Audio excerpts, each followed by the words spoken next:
Prime Time with Ashish Shukla, sponsored by Jabalpur Hospital and Research Center, Rasal Chowk, Jabalpur.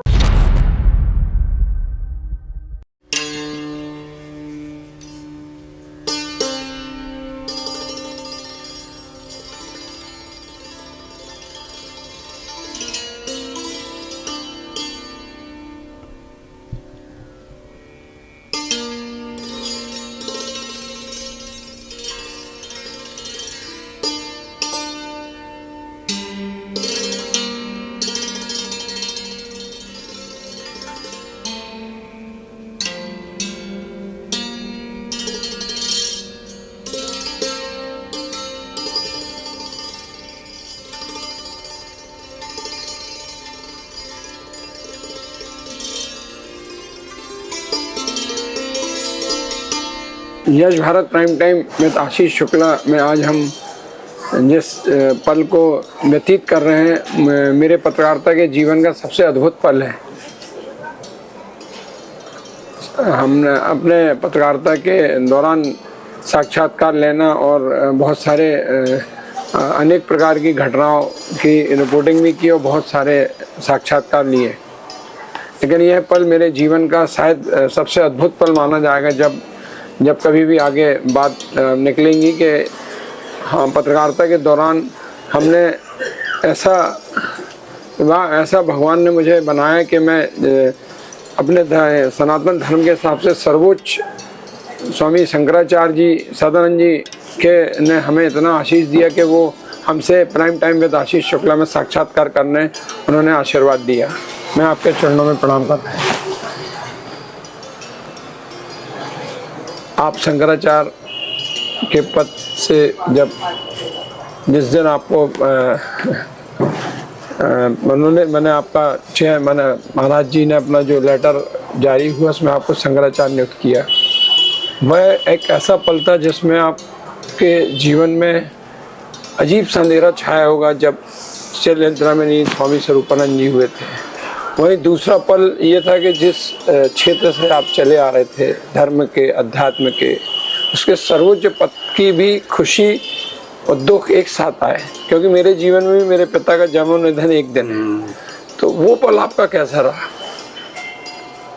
क्योंकि आप एक तरफ आप जिस गुरु की छत्र छाया में आपने पूरी दुनिया और सब जगह अपना ज्ञान अर्जन किया, उनसे फिर आपने अपना ज्ञान समाज को दिया। एक तरफ आप उस पद में बैठ रहे थे जहाँ आपका गुरु है, लेकिन उसी वक्त आपको ये पता चल रहा है कि गुरु अब ईश्वर है। उस समय की परिस्थिति, मानसिक परिस्थिति और धैर्य रखने की क्षमता और गुरु के ही द्वारा दिए गए ज्ञान ने हमें बल प्रदान किया जी कि उनके कैलाश गमन को हम सहन कर सके। जी उन्हीं का ज्ञान था कि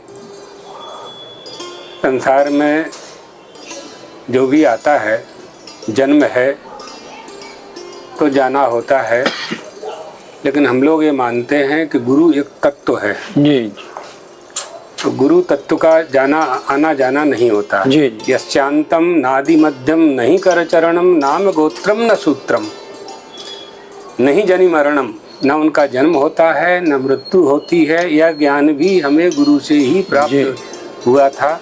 तो उन्होंने ही सहन करने की शक्ति दी।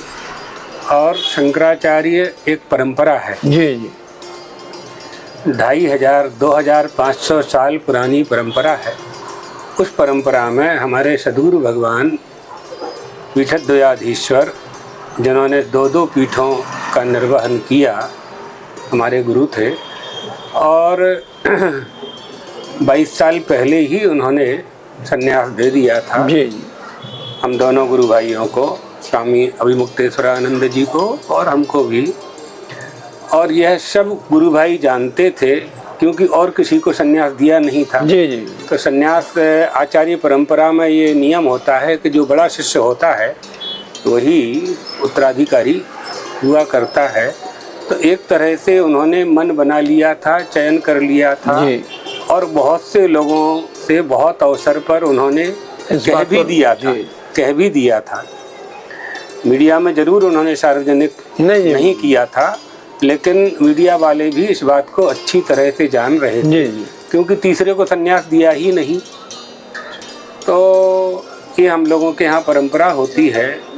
फिर श्रृंगेरी के जगतगुरु शंकराचार्य जी महाराज ने सांकेतिक अभिषेक किया और फिर उनके जो शंकराचार्य हो चुके हैं विदुशेखर भारती जी महाराज, उन्होंने द्वारका आकर के अभिषेक किया। तो एक परंपरा ये सुदृढ़ है, हजारों वर्ष से चली आ रही है। गुरु की भक्ति ही शिष्य की शक्ति होती है। जी। और अब मैं वर्तमान दौर में जो मैं देखता हूँ, मैं बहुत ऐसे परिवार में मेरा जन्म हुआ कि पिता पत्रकार थे, माँ मैं समाज कल्याण अधिकारी थी, तो समाज को बहुत गहराई से जानता हूँ। जब मैं जवान हो रहा था तो मैंने अपनी माँ से पूछा मुझे दीक्षा लेना है, बोले शंकराचार्य जी से लेना चाहिए, ब्राह्मण पुत्र हो तुम, शंकराचार्य जी के अलावा तुम किसी से दीक्षा मत लेना। जब समय आया तो मैंने स्वरूपानंद जी से दीक्षा भी ली। वर्तमान दौर में जब हम देखते हैं कि शंकराचार्य ही हमारे सनातन धर्म के प्रमुख हैं और बहुत सारे धर्म आत्माएं भी हैं, उनका भी प्रणाम करते हैं उनको। लेकिन जो कुछ आजकल हम देखते हैं उसमें आपकी भूमिका बहुत महत्वपूर्ण हो चुकी है, क्योंकि शंकराचार्य किसी भी लोकतांत्रिक प्रक्रिया में जिस ढंग से देखते हैं, इसमें आपका क्या सूचना है? नहीं, ये योग्यता के पद हैं जी। हमारे यहाँ बहुमत प्रमाण नहीं है जी। हमारे यहाँ योग्यता प्रमाण है, तपश्चर्या प्रमाण है, सदाचार प्रमाण है, श्रुतियों और स्मृतियों का अध्ययन प्रमाण है, वेद वेदांग का अध्ययन प्रमाण है और गुरु की अनुकंपा, ये हमारे यहाँ प्रमाण है। इसलिए हमारे यहाँ वृंदावली में कहा जाता है वर्णाश्रम सदाचार शिक्षका। वर्णाश्रम की रक्षा करना भी शंकर परंपरा का एक महत्वपूर्ण संविधान है, विधान है, और उसका पालन हमारी चतुष्पीठ में, चारों पीठ में अभी तक होता आ रहा है। तो जो शास्त्रीय व्यवस्था है वर्णाश्रम की, उसका पालन करते हुए ही हम लोगों को धर्म का प्रचार करना होता है। भगवत पादाद्य शंकराचार्य जी भगवान ने स्वयं चतुष्पीठ की स्थापना करके वहाँ चारों वेदों की व्यवस्था की। चतुर्षु च पीठेषु भगवत पादाद्य शंकराचार्य ही चतुर्भ्यो पीठेभ्यो एकैको वेदो दत्तः। चारों पीठों में एक एक वेद का विधान उन्होंने किया। चंद्रमौलीश्वर वहाँ प्रदान किए उन्होंने। अद्वैत वेदांत सिद्धांत का प्रतिपादन करते हुए उन्होंने पंचदेवोपासना का उपदेश दिया। आप लोग दीक्षा लेते हैं जी, जैसा अभी आपने बताया कि हमारे गुरुजी से आपने दीक्षा ली। मेरे को डेट भी याद है 23 फरवरी 2006। हाँ, तो उन्होंने जो गुरु मंत्र दिया, जगत गुरु क्यों सार्वभौम होते हैं। जी। आप किसी भी महात्मा के पास जाएंगे, वो जिस संप्रदाय का होगा उसी संप्रदाय की वह दीक्षा देगा। लेकिन शंकराचार्य सब जिसका कुलदेवी कुलदेवता है उसी की दीक्षा देते हैं। हम लोग भी वही परंपरा अभी तक उसका पालन हो रहा है, पालन कर रहे हैं। कोई हनुमान जी की दीक्षा मांगेगा, श्री राम की दीक्षा मांगेगा, भगवान श्री कृष्ण की दीक्षा मांगेगा, नारायण का मंत्र लेना चाहता है, तो उसकी इच्छा के अनुसार ही किसकी आराधना करता है, किसका उपासक है। तो जिसकी वह उपासना करता है, एक उपास्य होता है, एक उपासक होता है। और उपासना का आश्रय लेकर के उपासक उपास्य की उपासना करके सिद्धि प्राप्त करता है, मनोकामना पूरी करता है, इच्छा पूरी करता है। अगर कोई मनोकामना नहीं है, निष्काम है, तो उसे भगवत कृपा प्राप्त होती है। मैं एक बहुत सीधा सवाल आपसे पूछता हूँ, धर्म और चमत्कार। जैसे आजकल ऐसा देखते हैं हम बहुत जगह देखते हैं कि वहाँ जाइए तो आशीर्वाद मिलेगा, तो चमत्कार। लेकिन मेरा जो खुद का मेरे जीवन में ऐसे अनुभव आए हैं कि वैदिक जो धर्म है, तो कई लोग ऐसे हैं जो बोले वहाँ चमत्कार है, तो धर्म और चमत्कार का क्या संगम है? मंत्रों में शक्ति तो होती है। जी, वो मैं भी स्वीकार करता हूँ। उन मंत्रों को जो सिद्ध कर लेते हैं पुरुष चरण के द्वारा या जो उसका विधान बनाया गया है जी। कैसे उन्हें सिद्ध करना है, जी। तो उन मंत्रों में शक्ति होती है। जी लेकिन चमत्कार कैसे किया जा जी, सकता है, इसको लेके क्या जनता एकदम दौड़ मारती है। हाँ। फिर वहाँ घटनाएं होती है, फिर परेशान होते हैं लोग। इसका मतलब क्या है कि सर्वत्र दुख व्याप्त है, जी तो आत्यंतिक दुख की निवृत्ति करना मनुष्य का स्वाभाविक स्वभाव है। जी जी कोई दुखी नहीं रहना चाहता है। क्यों नहीं रहना चाहता है? क्योंकि दुख उसका स्वभाव नहीं था। जी जैसे आपने देखा 1920 में, तो आप तो इतने बड़े अखबार के संपादक हैं, जी तो आपने अनुभव किया होगा कि कोरोना को हमने भगाया। जी जी भगाया ना, जी। दवा से, औषधि से, शासन के सहयोग तंत्र से, जो बहुत भी सारी हुआ चीज़, जो भी। उसको भगाया। क्यों भगाया? क्योंकि कोरोना हमारा स्वरूप नहीं है, जी रोग हमारा स्वरूप नहीं है। जी रोगार्तश्चैव रोग निवृत्ति, जी रोग को हम दूर करना चाहते हैं क्योंकि हम निरोगी थे। रोग हमें नहीं था, तो हमें वह स्वीकार नहीं है। इसी तरह से हमें साधना करना चाहिए, उपासना करना चाहिए। चमत्कार के पीछे जिन सिद्धियों को लेकर के लोग आडंबर फैलाते हैं, अंधविश्वास फैलाते हैं, उसके लिए हमारे यहाँ कोई स्थान नहीं है। हाँ, सिद्धियाँ हैं, उनका जगत के कल्याण के लिए, स्वयं के कल्याण के लिए, समाज के कल्याण के लिए उनका उपयोग देवता की आराधना से हम कर सकते हैं, करना चाहिए। लेकिन धनोपार्जन यदि हम उसका उद्देश्य बना लें, यश की प्राप्ति अगर हम उसका उद्देश्य बना लें, तो वह बहुत दिन नहीं चलता है। जैसे एक व्यक्ति हनुमान जी का मंदिर बनाता है कि गांव का कल्याण हो, हनुमान जी की आराधना से, हनुमान चालीसा का पाठ करके गांव के लोग वहां से हनुमान जी की कृपा प्राप्त करते हैं। और एक व्यक्ति इसलिए हनुमान जी का मंदिर बनाता है कि डब्बे में चढ़ोतरी आएगी, यानी दान पेटी में चढ़ोतरी आएगी, और उससे मैं जीविकोपार्जन, यानी भगवान का वो उपयोग कर रहा है। जी। तो हमें भगवान का उपयोग नहीं करना है, हमें भगवान की आराधना करनी है। हमारा साध्य क्या है, ये समझना चाहिए। ये बात है। एक और सवाल बहुत अच्छा है जो पुरातन काल से चला आ रहा है, धर्म और राजनीति का क्या संबंध? राजनीति धर्म के अनुसार होती है। जी जी। राम राज्य आप देख लेंगे, राजाओं का राज्य देख लेंगे, तो हमारे यहाँ नीति शब्द है। नीति शब्द का अर्थ होता है नयन करना। नयन करना यानी ले जाना, समाज को सन्मार्ग पर ले जाना। नेता धर्म के अनुसार समाज को सन्मार्ग पर चलावे, वही नेता होता है ना। और नेता में नैतिकता होती है, नये धातु है, नयन करना है उसे। तो रीति नीति पर मारथ स्वारथ, श्री राम ने राज्य का संचालन नीति से किया, धर्म के अनुसार किया, इसलिए उनके राज्य की प्रशंसा होती थी।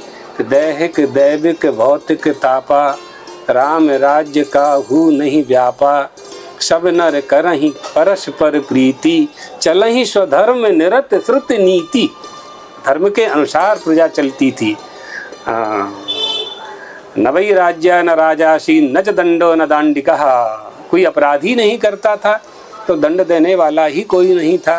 राम के राज्य में सन्यासियों के हाथ में ही दंड दिखाई पड़ता था, है ना।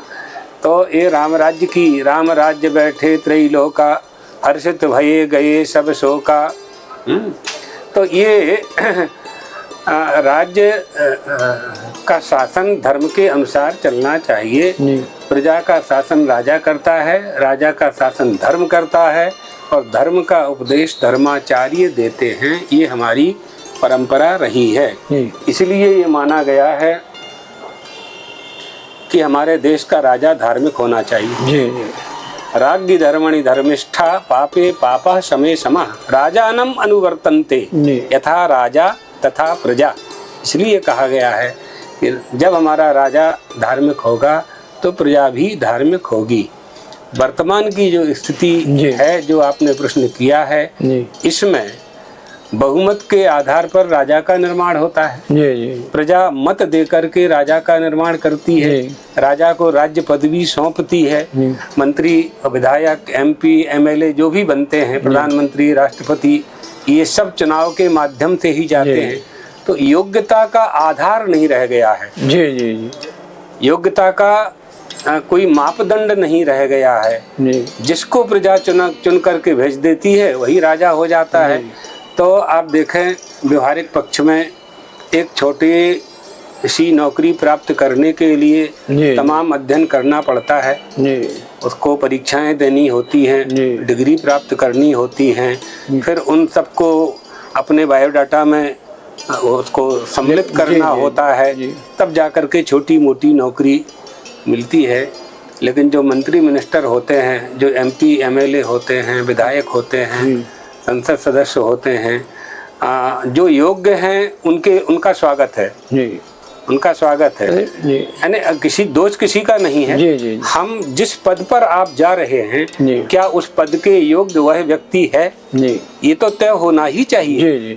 अगर ऐसा नहीं है तो अयोग्य लोग जब शासक बन जाएंगे तो ना धर्म रहेगा, ना राज्य रहेगा, ना नीति रहेगी।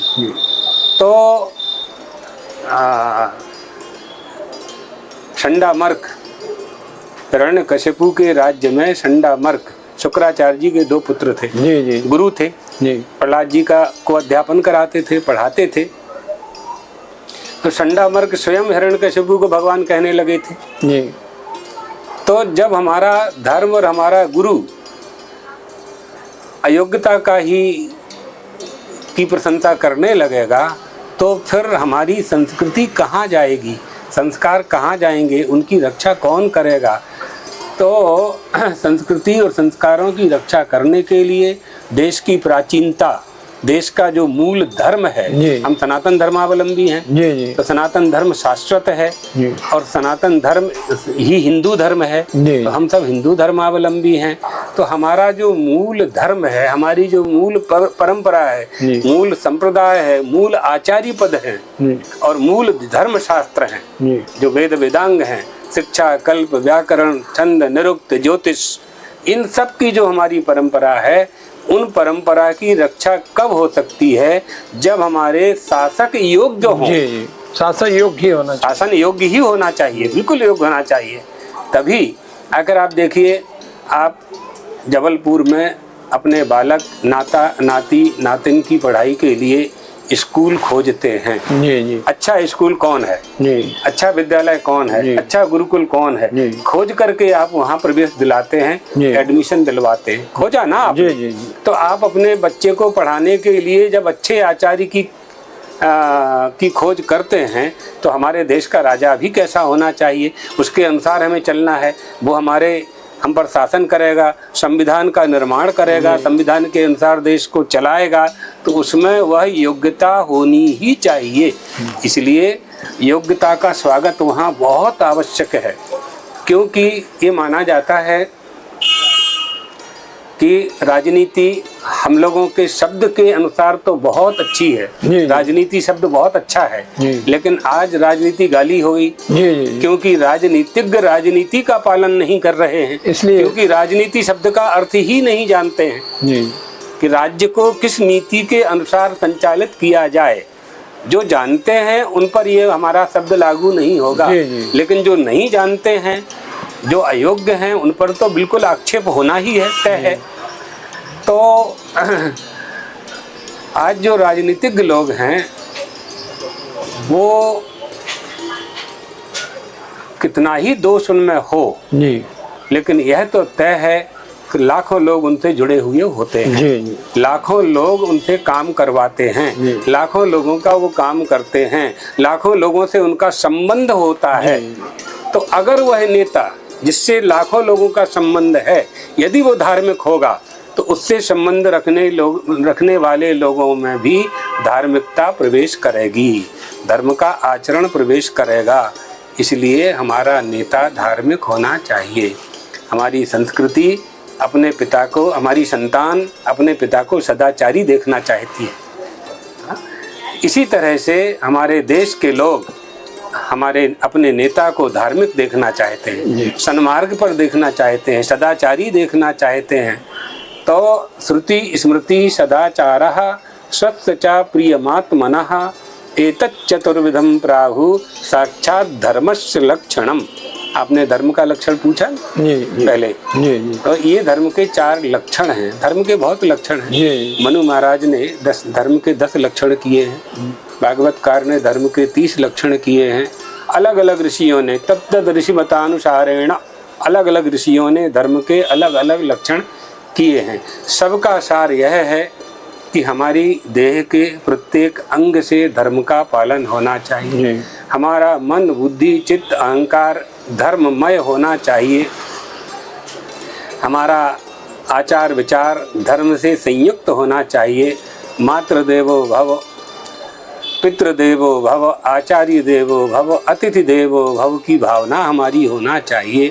हमारी भारतीय संस्कृति वसुधैव कुटुंबकम की धारणा को धारण करने वाली संस्कृति है। तो सभी के साथ अपने अपने स्वधर्म का पालन करते हुए, किसी का विरोध न करते हुए, किसी का अपमान न करते हुए अपने धर्म का पालन करना चाहिए।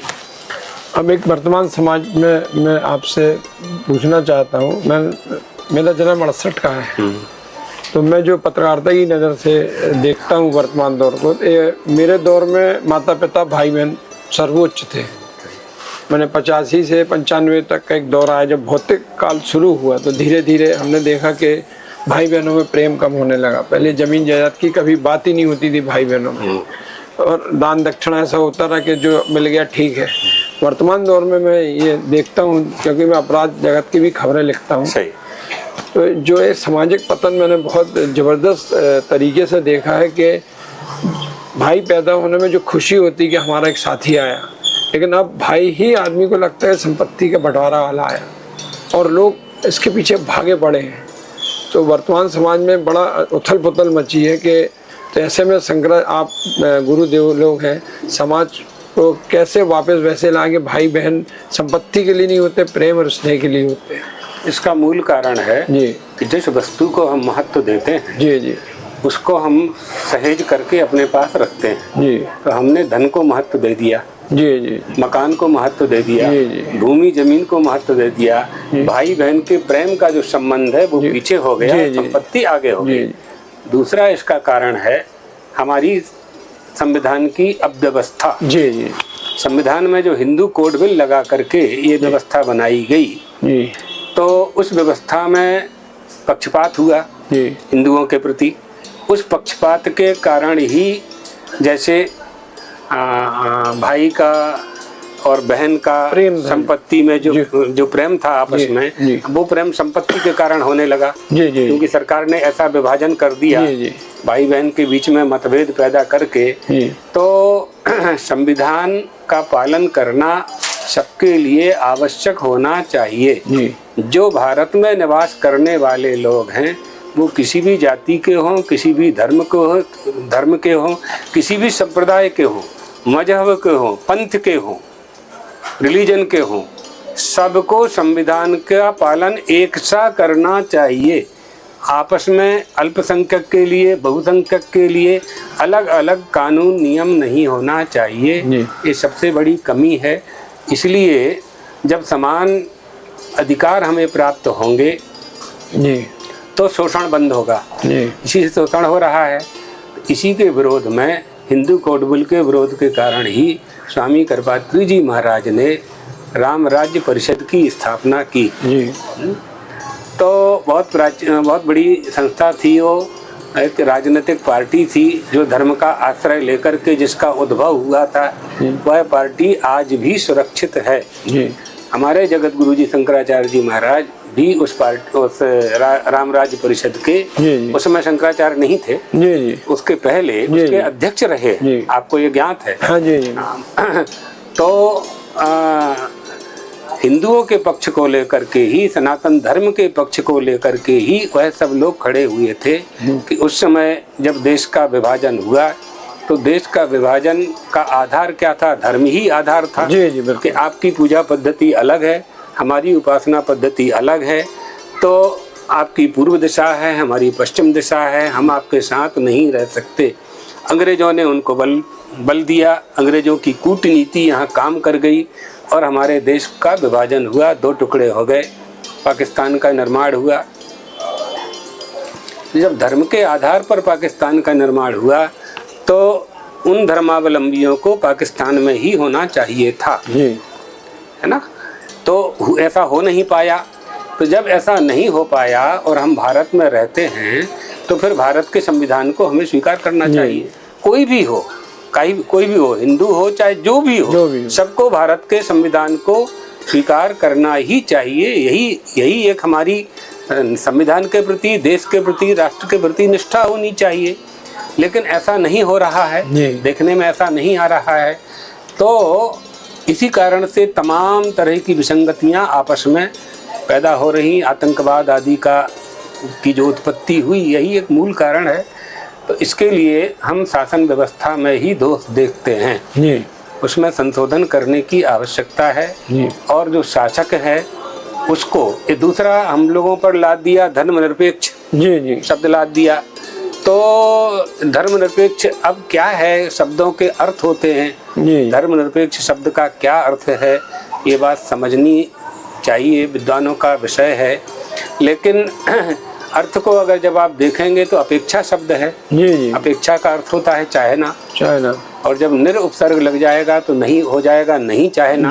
तो किसी धर्म के बिना तो कोई चल नहीं सकता। संविधान का पालन करना भी धर्म है, पूजा करना भी धर्म है, अपनी सर्विस में, नौकरी में कर्तव्य का पालन करना भी धर्म है, गरीबों की सेवा करना भी धर्म है, दीन दुखियों की सेवा करना भी धर्म है, भोजन कराना भी धर्म है, भोजन करना भी धर्म है, दोनों ही धर्म है। तो इस तरह से धर्म तो बहुत व्यापक है। लेकिन जब हम धर्म के अर्थ को नहीं समझते हैं तो ये मान बैठे लोग कि धर्म के कारण ही लोगों में मतभेद होते हैं, आपस में झगड़ा होते हैं। जैसे अभी बात कह रहे हैं लोग, वर्णाश्रम खत्म करना चाहिए, जाति व्यवस्था बंद खत्म करना चाहिए, जाति पाति को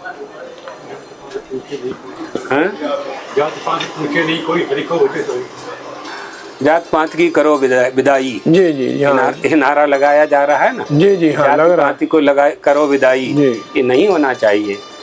हमारा सनातन धर्म, हिंदू धर्म वर्णाश्रम व्यवस्था पर ही टिका हुआ है।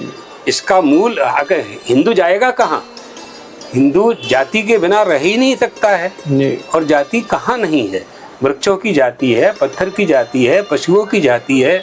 भेदः पशूनाम चतुपादपानाम पाषाण भेदः वृक्ष, तमाम हर कहाँ जाति नहीं है, सर्वत्र जाति विद्यमान है। जाति शब्द का जाति झगड़ा कराने के लिए नहीं, जाति प्रेम है।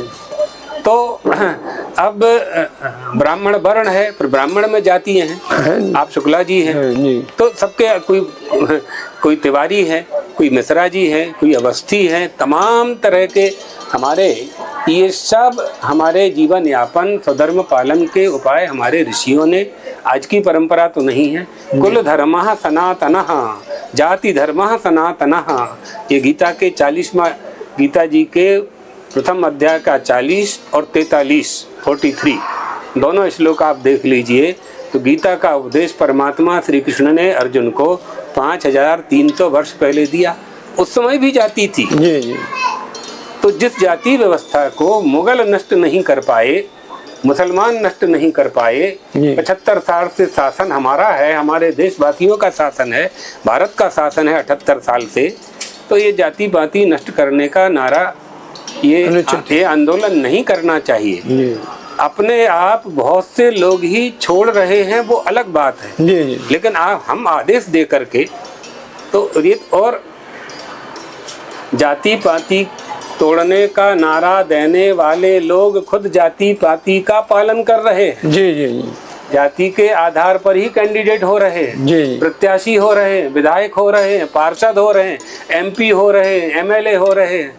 कौन किस जाति का अधिक वोटर है, कितने मतदाता वहाँ अधिक हैं, उसी जाति वालों को पार्टी वाले प्रत्याशी बनाते हैं। तो जाति को बढ़ावा कौन दे रहा है? जाति के आधार पर आरक्षण दे रहे हो आप, और जाति को नष्ट करने की बात कर रहे हो। ये कैसी विसंगति है? तो ये है कि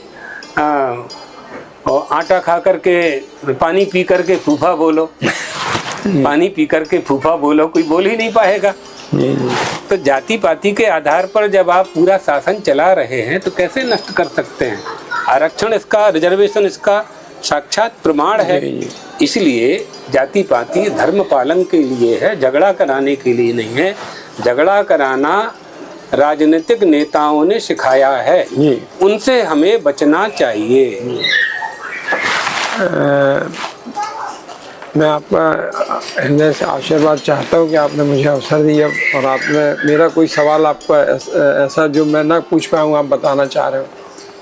नहीं, अच्छा लगा आपका जो प्राइम टाइम है उसको, यश भारत को और आपके पूरे यश भारत के परिवार को भगवान द्वारकाधीश का आशीर्वाद देते हैं। हम लोग तो यही चाहते हैं कि पूरा देश सर्वे भवन्तु सुखिनः सर्वे सन्तु निरामयाः, सबकी सुख शांति चाहते हैं। धर्म की जय हो, अधर्म का नाश बोलते हैं, जी। अधर्मी का नाश नहीं बोलते हम। तो हमारा सनातन धर्म है, इसमें सभी के धर्म पालन की स्वतंत्रता होनी चाहिए। सभी के भोजन की व्यवस्था होना चाहिए। का पालन करते हुए सब राष्ट्र के प्रेमी बने, देश के प्रेमी बने, देश की उन्नति की कामना करते रहें, यही भगवान द्वारकाधीश से प्रार्थना है। स्वामी शंकराचार्य स्वामी सदानंद जी के आपने उद्बोधन सुने। हमें उम्मीद है कि सभी लोग इसका पालन करेंगे और अगली बार मैं फिर आपसे मिलूँगा। तब तक के लिए मैं स्वामी शंकराचार्य जी सदानंद जी से चरण स्पर्श। ओम Narayan. Prime Time with Ashish Shukla, sponsored by Jabalpur Hospital and Research Center, Rasal Chowk, Jabalpur.